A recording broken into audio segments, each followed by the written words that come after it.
My oh my, I have to say this is probably single-handedly the best episode of Inuyashiki to date.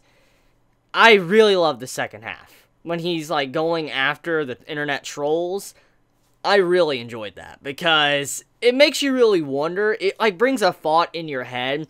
If the internet was not like anonymous, like if we couldn't browser the internet anonymously, would people be like Hiro? Would people do what he did, but in a little different state? Because obviously people can't, fire a weapon through a computer screen. What I'm getting at, though, is if someone had the ability to get back at internet trolls, would people be as heinous as they are online?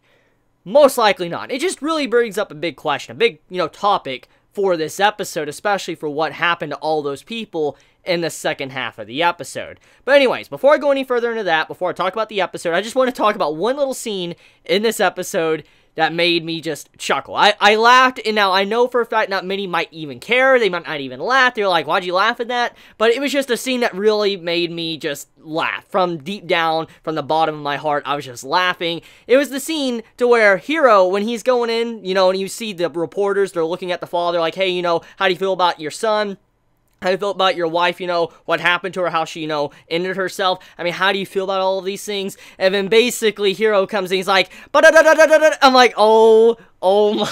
Like, the man was making like a machine gun, so he's like, ba-da-da-da-da-da-da-da. I was like, that's funny. Okay, I know it's a dark moment. I know it's a very dark moment, and I shouldn't laugh at that. But it was just funny with the way the voice actor was just going, and he's like, ba-da-da-da-da-da-da. And he was just, you see the effects of his hand. He was like, jerking and all that. Okay, I could have worded that a lot better, but basically the way that was done, I was just laughing. I was really, really laughing from that scene, and I was just like, good stuff, Inuyashiki. You made me laugh. You made me really laugh. It was dark, but it made me laugh. So anyways, let's get into this week's episode. So, like we all predicted, I think it was very obvious. I mean, you honestly haven't read or watched a lot of shows, not just anime and manga, but you haven't, seen, like, any form of literature if you didn't understand that the mother was probably going to end up dead in this week's episode. I mean, it's just common sense, because, number one, Hiro, he's the main antagonist. He is the villain of this story, so we need a villain. I mean,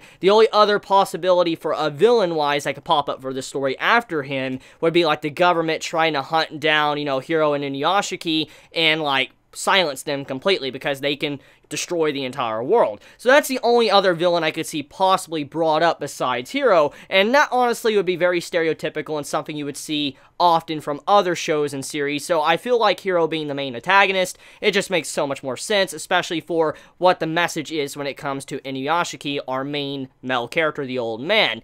So anyways, the mother dies.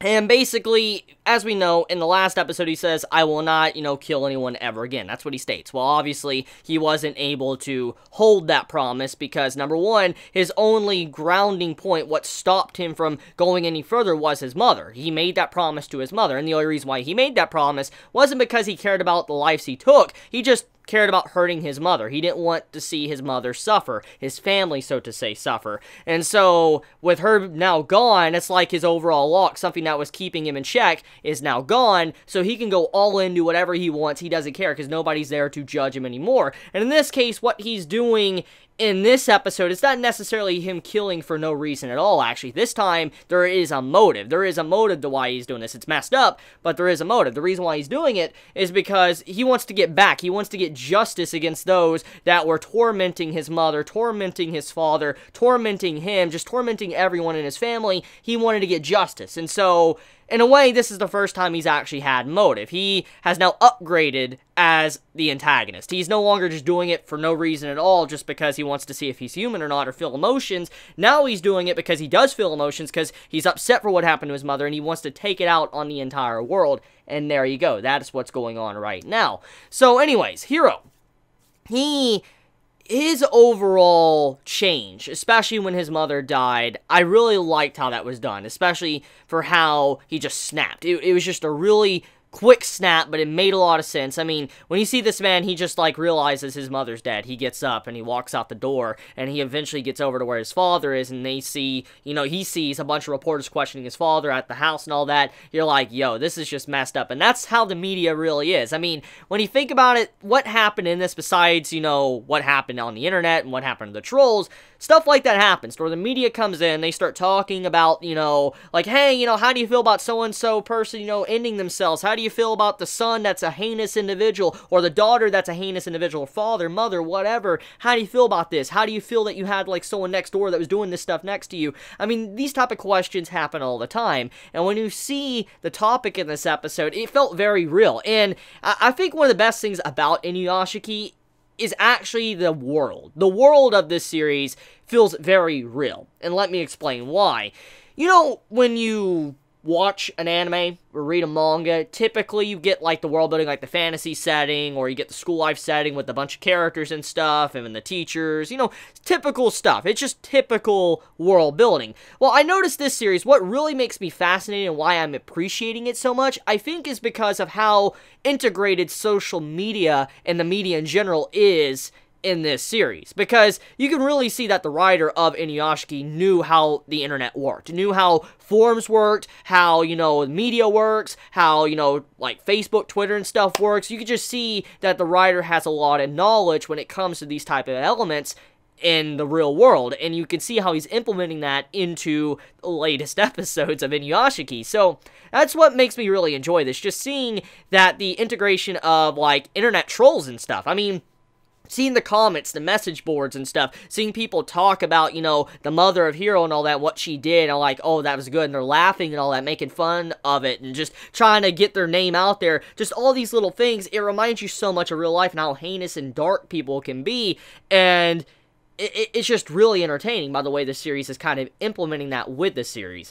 So, anyways, besides all of that, I believe that that's pretty much it. I mean, the only thing that really was happening besides that was seeing the pube head girl. She actually was kind of relevant in this episode.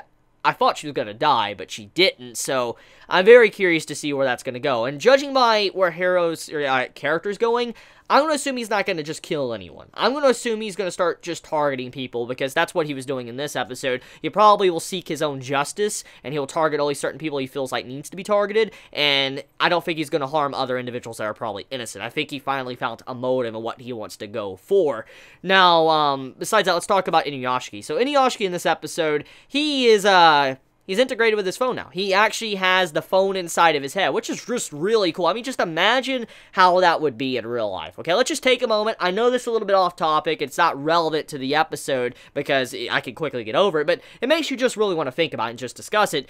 What would you do if you could integrate your phone into your head? Or not just your phone, let's just say tablet or your computer, okay?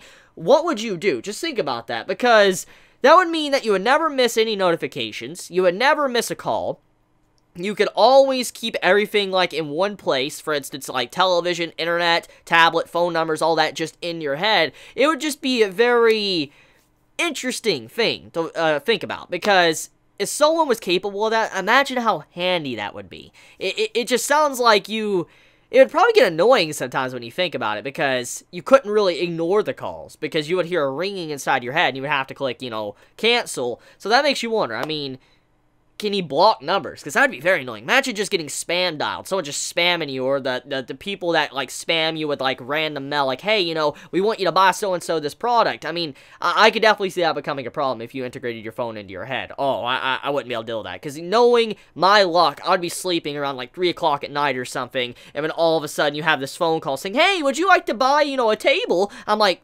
please. Or someone's like, hey, we want to sell you a new credit card. And I could definitely see something like that happening if you were to have that. So, now that I think about it, I wouldn't want my phone in my head.